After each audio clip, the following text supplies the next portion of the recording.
क्या तुमने कभी किसी की आंखों में एक पूरा समंदर देखा है? एक ऐसा समंदर जिसमें खुशी की लहरें भी तैरती हैं और दुख के तूफान भी छिपे हैं। क्या तुमने कभी किसी से इतना प्यार किया है कि उसकी एक स्माइल तुम्हारा दिल भर दे और उसका एक आंसू तुम्हारी रूह को हिला दे?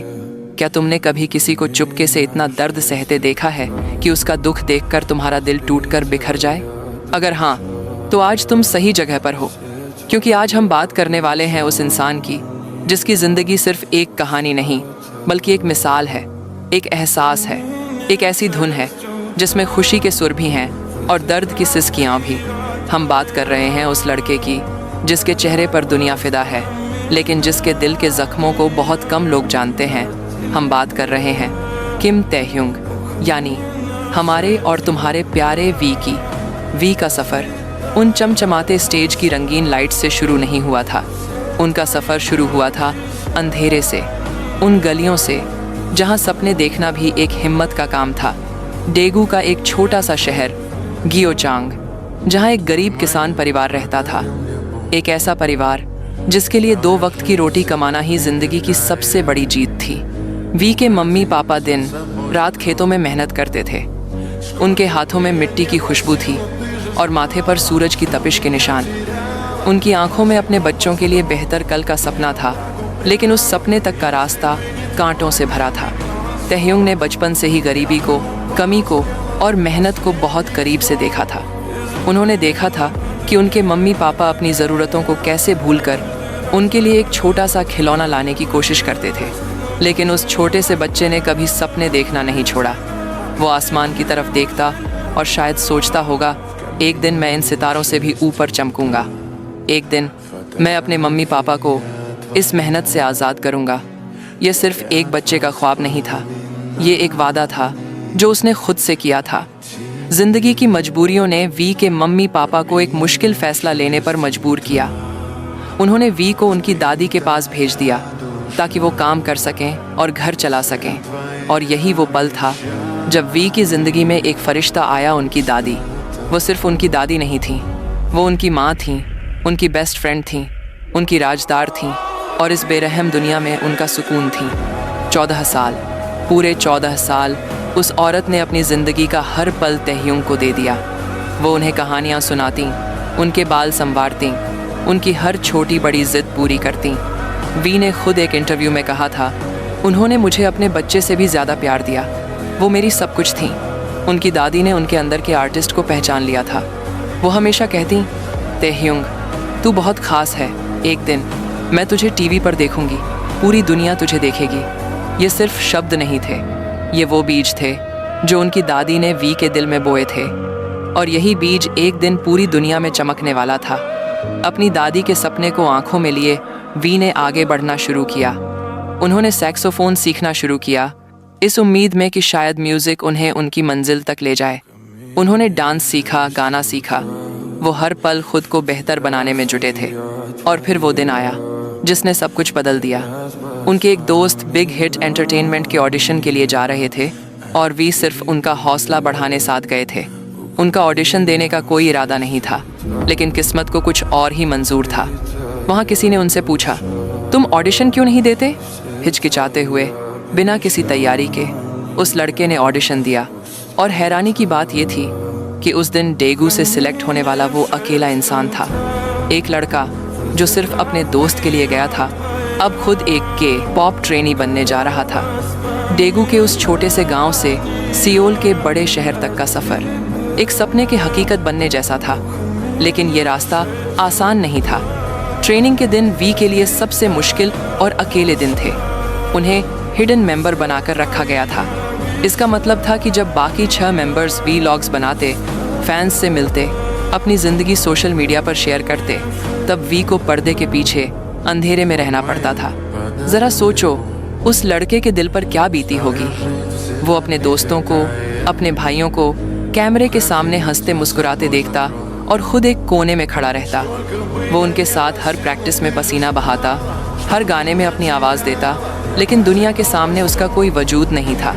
उसने खुद कहा था, जब बाकी मेंबर्स अपने वीलॉग्स शूट करते थे, मैं बस एक कोने में बैठा रहता था। मैं उनका हिस्सा नहीं बन सकता था। मुझे बहुत अकेलापन और दुख महसूस होता था।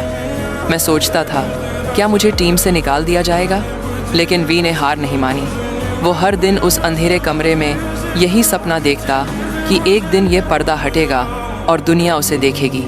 और फिर 12 जून 2013 वो दिन आया जब BTS के 7वें मेंबर के तौर पर वी को दुनिया के सामने इंट्रोड्यूस किया गया। उस दिन जब कैमरा उनके चेहरे पर आया तो उनकी आंखों में आंसू थे। वो सिर्फ खुशी के आंसू नहीं थे, वो उस अंधेरे, उस अकेलेपन और उस इंतज़ार से आज़ादी के आंसू थे। वो साबित कर चुके थे कि वो भी इस फैमिली का हिस्सा हैं। उस दिन उनकी मेहनत, उनके आंसू और उनके टूटे हुए सपनों ने उन्हें BTS का दिल बना दिया। वक्त गुजरा और BTS आसमान की बुलंदियों को छूने लगा। साल था 2016, वो दिन जिसका हर आइडल सपना देखता है, डेसांग यानी आर्टिस्ट ऑफ द ईयर का अवार्ड। जब BTS का नाम पुकारा गया तो पूरा स्टेडियम गूंज उठा। मेंबर्स रो रहे थे, एक दूसरे को गले लगा रहे थे। ये उनकी सालों की मेहनत का फल था। वी भी स्टेज पर थे। वो मुस्कुरा रहे थे, आर्मीज़ को हाथ हिला रहे थे, लेकिन उनके अंदर एक तूफान चल रहा था, एक ऐसी आग जो उन्हें अंदर ही अंदर जला रही थी। क्योंकि जिस दिन उन्होंने अपनी ज़िंदगी की सबसे बड़ी जीत हासिल की, उसी दिन, उसी सुबह उन्होंने अपनी ज़िंदगी का सबसे कीमती हीरा खो दिया था। उनकी दादी, उनका फरिश्ता, इस दुनिया को छोड़कर चली गई थी। ज़रा सोचो उस पल के दर्द को। स्टेज पर लाखों लोगों की तालियां और दिल के अंदर एक खामोश चीख। वो अवार्ड उनके हाथ में था, लेकिन वो हाथ अकेले थे, उन्हें थामने वाला कोई नहीं था। कुछ महीनों बाद एक कॉन्सर्ट के दौरान वी ने ये दर्द दुनिया के सामने बयां किया। उनकी आवाज़ कांप रही थी और आंसू उनके गालों पर बह रहे थे। उन्होंने कहा, हाल ही में मेरी दादी गुजर गईं। उन्होंने मुझे 14 साल तक पाला। वो चाहती थीं कि मैं टीवी पर आऊं। मैं उनके लिए डेसांग जीतना चाहता था, लेकिन उनका वक्त नहीं आया। और फिर वो बच्चों की तरह रोने लगे और बोले, दादी आई लव यू। मैंने सोचा था कि मैं ये आपसे पहले कहूँगा, लेकिन मैं कह नहीं पाया। उस दिन स्टेडियम में बैठा हर आर्मी, स्क्रीन पर देख रहा हर इंसान वी के साथ रोया। उस दिन हर दिल ने महसूस किया कि हर चमकती स्माइल के पीछे एक गहरी अनकही कहानी होती है। ये दर्द, ये तूफान उनके अंदर बस गया। और जब एक आर्टिस्ट के दिल में दर्द होता है तो वो कला बनकर बाहर निकलता है। इसी दर्द से, इसी अकेलेपन से जन्म हुआ ब्लू ग्रे का एक गाना, जिसमें वी ने अपने दिल के जख्मों को शब्दों में पिरो दिया। ये गाना उन्होंने अपने सबसे बुरे वक्त में, डिप्रेशन और बर्नआउट के दौरान लिखा था। ये उनकी पर्सनल डायरी का एक पन्ना था जिसे उन्होंने दुनिया को सुना दिया। गाने के बोल कहते हैं, ओह ये ज़मीन कितनी भारी लग रही है, मैं अकेला गा रहा हूँ, मेरा फरिश्ता कहाँ है। ये उनकी चीख थी। वो पूछ रहे थे, मैं सिंगर बनना चाहता था, लेकिन जब बन गया तो खुशी क्यों नहीं थी। उनका लिखा हुआ नोट एक गाना बन गया, एक ऐसी आवाज़ जो रात की खामोशी में उन लोगों के लिए रोती है जो अपना दर्द किसी से कह नहीं पाते। लेकिन तैह्युंग वो इंसान है जो अंधेरे से रोशनी निकालना जानते हैं। उन्होंने अपने दर्द को दुनिया के लिए प्यार में बदल दिया। उन्होंने स्वीट नाइट, विंटर बेयर और सीनरी जैसे गाने दिए जो किसी सुकून भरी रात की तरह हैं, जो टूटे हुए दिलों पर मरहम लगाते हैं। और फिर आया उनका दिया हुआ वो एक लफ्ज़ जिसने प्यार की परिभाषा ही बदल दी, आई पर्पल यू बोरे है। एक कॉन्सर्ट में उन्होंने आर्मीज से कहा, क्या तुम्हें पता है पर्पल रंग का मतलब क्या होता है? ये रेनबो का आखिरी रंग है। इसका मतलब है कि मैं तुम पर लंबे वक्त तक भरोसा करूंगा और तुमसे प्यार करूंगा। एक पल में पर्पल सिर्फ एक रंग नहीं रहा, वो एक इमोशन बन गया, एक वादा बन गया, BTS और आर्मी के बीच का एक अटूट रिश्ता बन गया। और तब से हम आर्मीज़ के लिए आई पर्पल यू सिर्फ 3 शब्द नहीं, बल्कि एक पूरी दुनिया है। लेकिन जहाँ इतना प्यार है, वहाँ नफ़रत का साया भी होता है। फेम के साथ दर्द भी बढ़ता गया। वी के बारे में झूठी अफवाहें, हेट कमेंट्स और ट्रोल्स ने उन्हें तोड़ने की हर कोशिश की। उनकी शक्ल, उनके गाने, उनकी फैमिली, हर चीज़ के लिए उन्हें जज किया गया। एक फ़ैन साइनिंग इवेंट में एक तथाकथित फ़ैन ने उनसे कहा, आपकी दादी इसलिए मर गईं क्योंकि आप लड़कियों के पीछे भागते हैं। ज़रा सोचो, ये शब्द सुनकर उस इंसान पर क्या बीती होगी जिसके लिए उनकी दादी उनकी पूरी दुनिया थी। वी ने उस वक्त भी चेहरे पर स्माइल रखी, लेकिन अंदर से वो बिखर चुके थे। उन्होंने एक लाइव स्ट्रीम में बताया, कि सासेंग फैंस ऑब्सेसिव फैंस की वजह से वो फ्लाइट में भी आराम से नहीं बैठ पाते, क्योंकि वो उनके आसपास की सीट्स बुक कर लेते हैं। वो डिप्रेशन में चले गए और कुछ वक्त के लिए उन्होंने खुद से और दुनिया से बात करना कम कर दिया। वो मुस्कुराते थे, लेकिन उनकी आंखों की उदासी सब बयां कर देती थी।